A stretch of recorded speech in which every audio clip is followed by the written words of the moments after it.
काहेला बोलैले बड़ हमके यार का कहल चाहता र कहो एक बार काहेला बोलैले बड़ हमके यार का कहल चाहता र कहो एक बार अरे कह जवन बात बटे तोहरा मुख में हर मुख में तू बारू सुख में हम बानी दुख में लेला होई पैसा चल चलौक में तू बारू सुख में हम बानी दुख में लेला होई पैसा चल चलौक अरे चाचा चल चलौक में चल चलौक में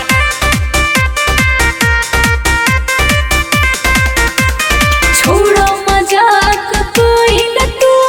बोलो कहाँ परेशानी बा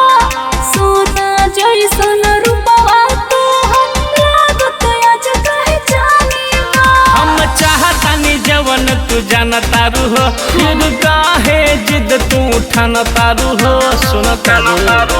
बट देह गोल तोहर कौन हुक्म हर हुक्म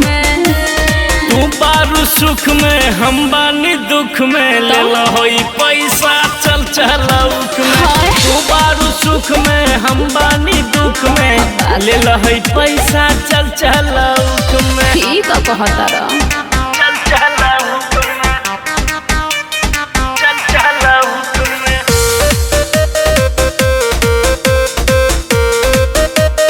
चल चलौक में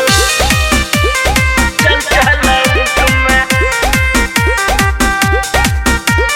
किसन कन्हैया दीपक बिहारी कोही बारी बारी